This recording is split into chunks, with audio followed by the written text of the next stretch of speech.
Last month, a Muslim man named Faisal Hussain walked down Toronto's Greektown neighborhood, down the popular Danforth Avenue, shooting everyone he met. He murdered 2 women, an 18-year-old named Reese Fallon and a 10-year-old girl named Juliana Kozis. And he wounded a dozen more. Now, I just said Faisal Hussain walked down the street shooting everyone he met, but that's not actually accurate.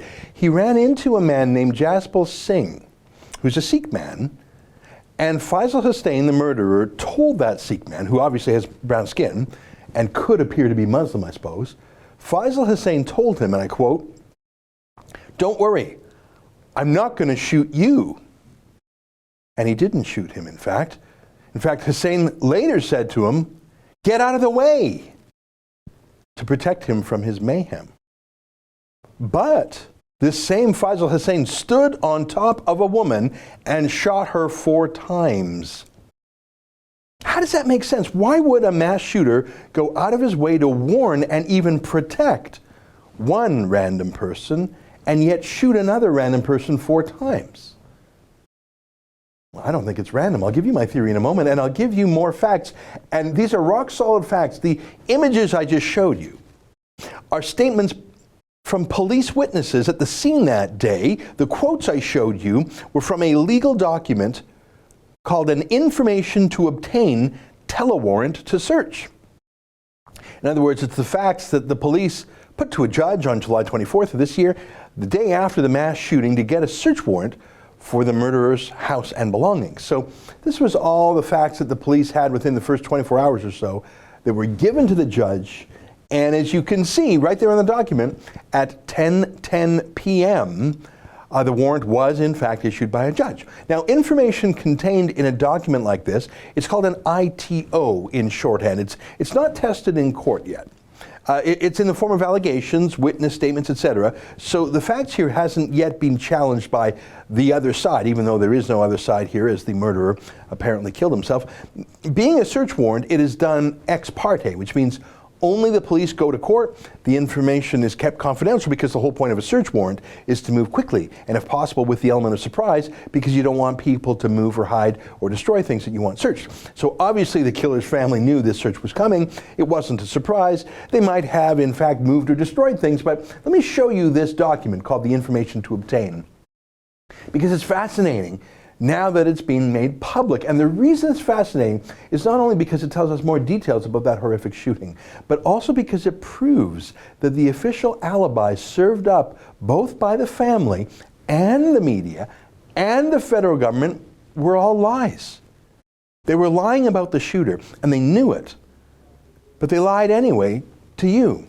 They lied to you. Now, some of the information in this information to obtain search warrant request, it's vague, as it often is in the fog of the moment, like this. Several witnesses reported seeing the shooter speaking with another male or another male running from the scene. Now, that could be people just confused in the shock and mayhem of the moment. The people running away could have been innocent bystanders fleeing. The other male talking might have been Jasper Singh, whose life was spared. We don't know. You know how difficult it is to be a witness in a crisis. 3 people can see the same car accident and describe it in 3 different ways, and each of them can truly believe they're telling the honest truth. So maybe there wasn't a second shooter there, but some witnesses said there were. But here's another piece of information that we learned from this same police ITO that I hadn't seen before, at least not widely published. The murderer, Faisal Hussain, he had reportedly had a brother in a coma, a drug dealer brother, who was also associated with gun running. Now, we knew about that, but he also has another brother, I suppose, who's not in a coma, who is his twin. The Danforth murderer has a twin brother. Did you know that? I'm not saying the twin was involved. I mean, how would I know? I'm just saying that was kept a pretty close secret till now, wasn't it? Police say several witnesses claim to have seen another man. Was it him? I have no idea. The brother hasn't been charged. I'll tell you more about the family soon. Now, Faisal Hussain, the murderer, lived with his parents. He was 29 years old, bit of a loser. But let me tell you about his bedroom at his parents' home. Look at section 21 of this police ITO. Again, this is the document the police took to the judge asking for a search warrant. They were in the home with a police dog. So that's what the phrase, "the dog hit this," means. It means the police dog found something. So let me quote from this police document.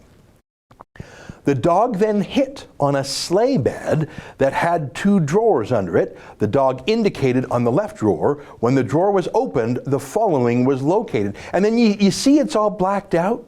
I think that's by the judge. I presume that's whose signature that is before this ITO document was released to the public. But it was done using a black pen, and it didn't actually cover up the words very well. I'm not sure if you could see it through your TV screen, but if you look very closely, you can clearly make out the words that were covered up. 2 AK-47 magazines, fully loaded with ammunition. 2 9mm handgun magazines, fully loaded with ammunition. A variety of handgun and shotgun ammunition. That's what's blacked out. But I can still read it, and you can too. Why was that blacked out? Why is that part being kept secret? This is what an AK-47 looks like, by the way. It's a cheap submachine gun, often associated with terrorists or the Third World because it's of Russian manufacture. There's some Chinese knockoffs too. So it's not hard to get like a full machine gun, but it's not easy to get. That is a Russian submachine gun. A 9mm handgun isn't easy to get either, but an AK-47. How do you get one of those? And how do you keep all that AK-47 ammo under your bed, just in a drawer, and your mom and dad never find it? Really? Now, I haven't lived at home with my parents in a long time, but I think I know that mums clean the house and check things out out of curiosity, out of ownership, being nosy, I don't know, whatever. But we're told that all this ammo was a great surprise to the parents. Yeah, I'll get back to that in a moment, but look at what's unredacted.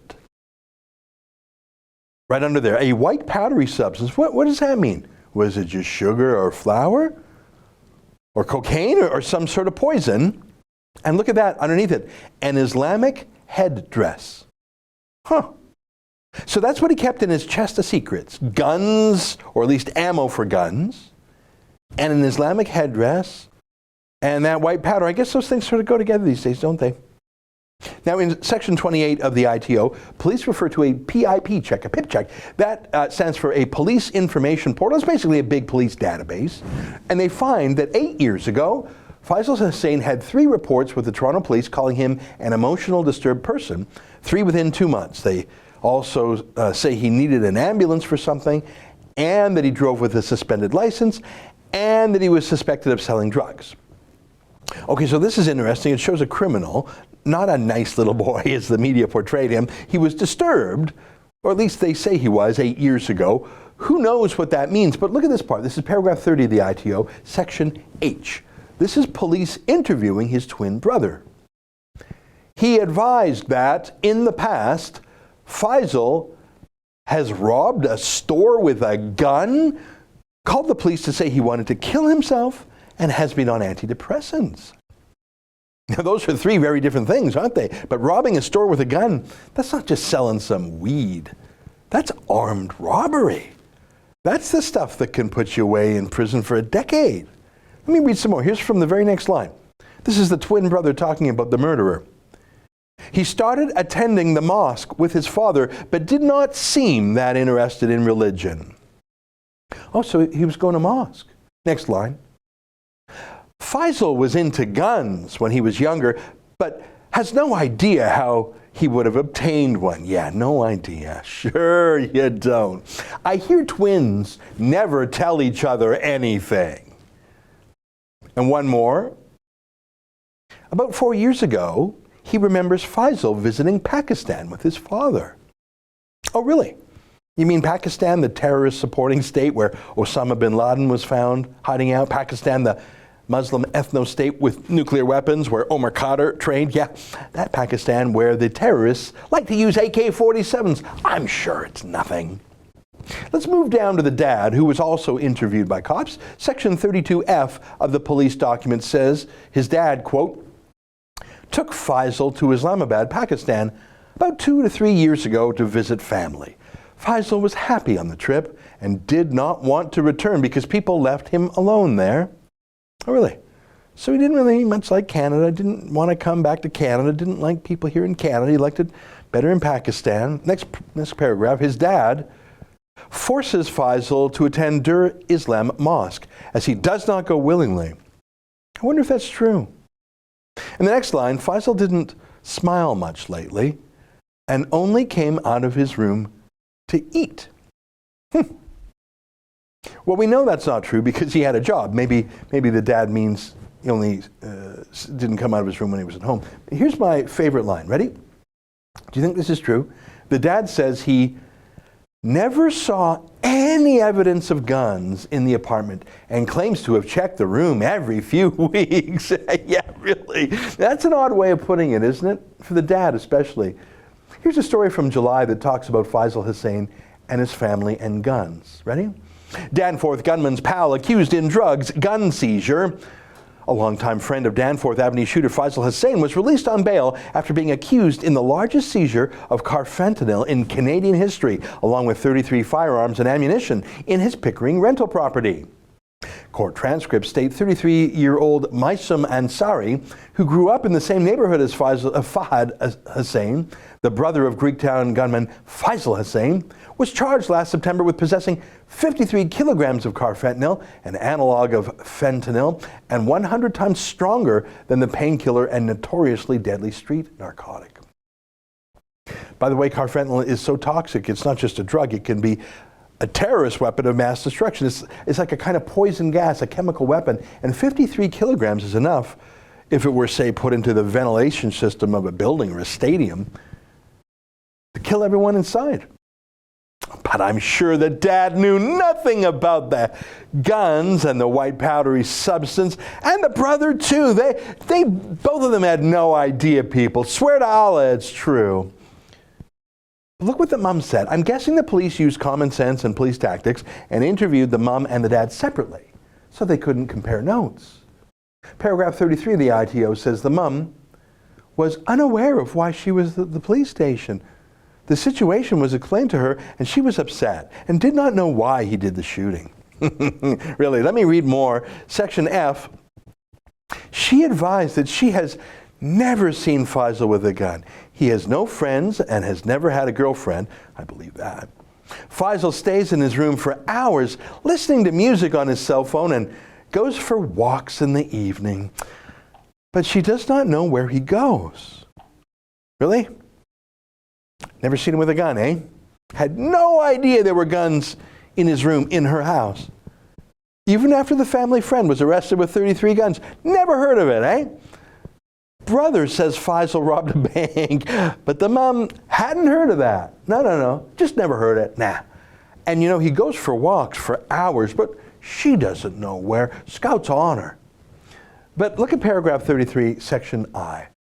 The mom advised the following about Faisal. She advised that he has never left Canada. Has never left Canada. Really. Both the brother and her husband, the father, said Faisal Hussain went with the father to Pakistan. But the mom just said, no, he's never left Canada.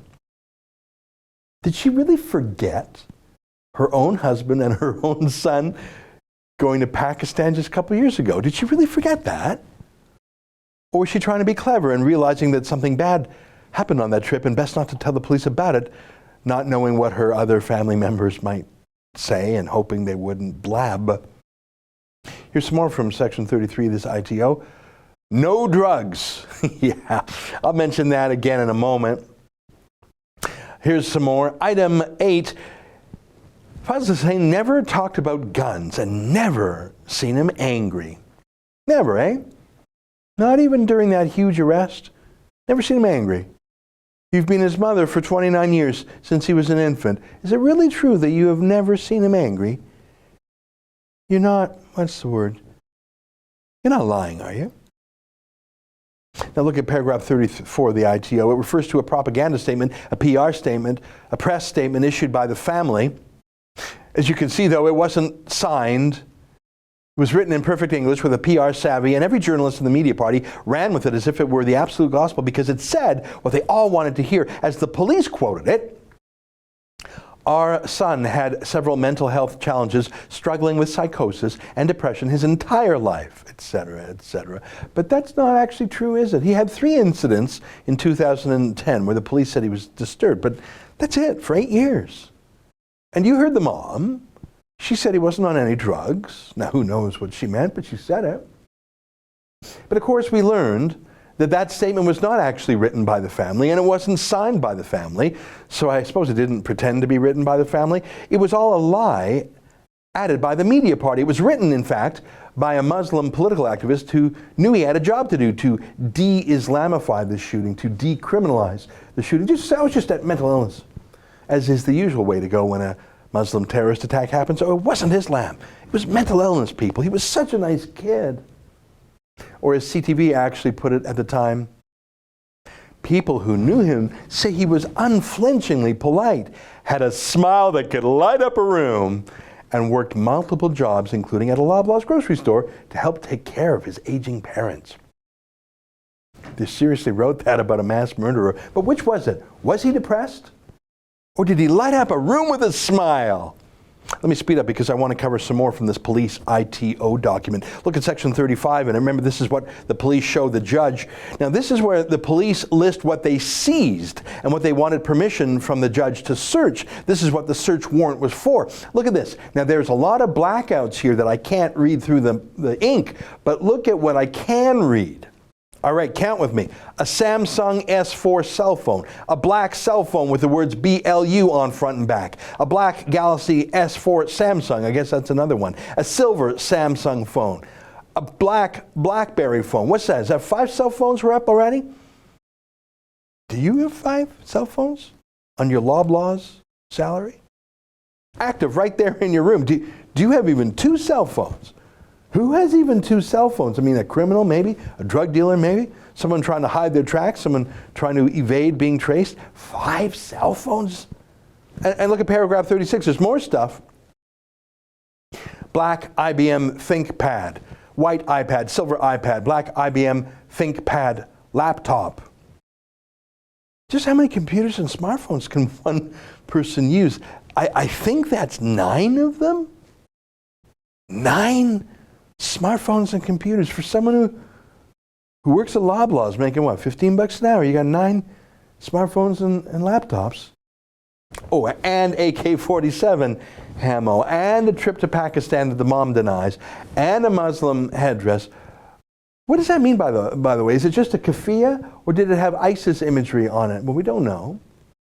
Now, the last thing I'm going to mention is on page 20 of the ITO, called Grounds to Believe the Item Sought Will Afford Evidence to the Offense. So to be clear, there had already been interrogations, there had already been a search. This was to get the court's permission to unlock these locked smartphones and computers to see what was on them. Emails, communications, things like that. What, 5 phones, 4 computers? I'm curious, aren't you? And the cops list the obvious reasons why they want that authority from the judge. But the top of page 21 is all blacked out, and I can't read through this one. Do you think just maybe it referred to ISIS? I bet it does. Because ISIS did, in fact, take credit for this attack. ISIS isn't promiscuous that way. If you take credit for everything and anything, no one believes you anymore. I don't trust ISIS, of course. I hate them, of course. But when they say they take credit, there is often evidence for that. For example, Michael Zahaf Bibo, that's the terrorist who murdered Corporal Nathan Cirillo and attacked our parliament before he went on his spree. Well, he recorded into his cell phone, as you can see here, a statement where he said he was doing this as inspired by the Islamic State. They hasn't positively directed him or planned it. They inspired him and gave him advice, probably online, and he gave them a shout out on his phone. Is that what happened here? Is that on one of his cell phones, maybe? I have no idea. But what I do know is that the official story we were told here is a pack of lies. I think Faisal Hussain was a loser. I believe that part. I believe that he had no girlfriend. I believe he's a loser living at home with his parents. But what evidence is there of massive psychosis and extreme mental illness as per the spin doctor's lies that the media all retail? There is none. It's a lie. But we know his brother was a gangster, at least one of them. And if there are two brothers, we know that his twin brother claimed that Faisal Hussain was a gangster too, who used a gun to rob a store. His father took him to Pakistan, and his mother is lying about that. The cops found AK-47 ammunition and 9mm handgun ammunition in his room, and the courts tried to black that out, but we saw it. Now, why would they black that out? What's that got to do with a secret? I mean, murderer's dead. What else are they blacking out? We know the media spin was a lie. We know that Ralph Goodale and Bill Blair, Trudeau's cabinet ministers, immediately swooped in to say there was no terrorist connection. Well, how could they have said so quickly? Did they even know about the Pakistan trip? Did they know about the AK-47 ammunition? Did they know about the Muslim headdress? Did they know about the white powder? Did they know about the armed robbery? What else did they know? What else do they know that they're not telling us? Why were they involved, by the way, at all if this was just a mental health thing? This mass shooting was a terrible tragedy for the two murder victims and for the dozen wounded victims and for the peace and security of the city and the country. But what we're also learning, whether it's this attack or the murder of Marissa Shen in Burnaby, allegedly by one of Trudeau's Syrians, or whenever there's an attack preceded by the shout, Allah Akbar, what we know is that immediately our news media stops being reporters and starts being anti-reporters, unreporters, spin doctors, downplayers, distractors. You can't trust the media because they're not about uncovering the truth. So back to Jaspal Singh. Remember him? That's the brown man, a Sikh man who could have been mistaken for a Muslim. He told police that the murderer walked up to him and said he wouldn't kill him. He said the murderer told him later, "Get out of the way." But that same murderer shot one woman, I presume a white woman, 4 times. Bam, bam, bam, bam. Why did the Muslim murderer spare a brown man? Was it because he thought he was a fellow Muslim? Why did he drive all the way from his neighborhood in Thorncliffe Park to the Greek Christian neighborhood of the Danforth? Why? Don't expect any further inquiries into that by anyone. This police ITO document has more truth than we have been told before, but I am completely sure that this will be spun in favor of the murderer by the mainstream press. If you want to review the entire document for yourself, you can. We've posted it on our website under this video. And I can promise you that no matter what names the media party call us, we're going to continue to tell you the truth about the Danforth mass shootings, because that's our job, even if the rest of the media has forgotten theirs. That's an excerpt from my daily show, the Ezra Levant Show, weekdays at 8 p.m. Eastern. Every day I do a monologue, interview a guest, and read my fan mail and my hate mail. To subscribe, go to therebel.media/shows.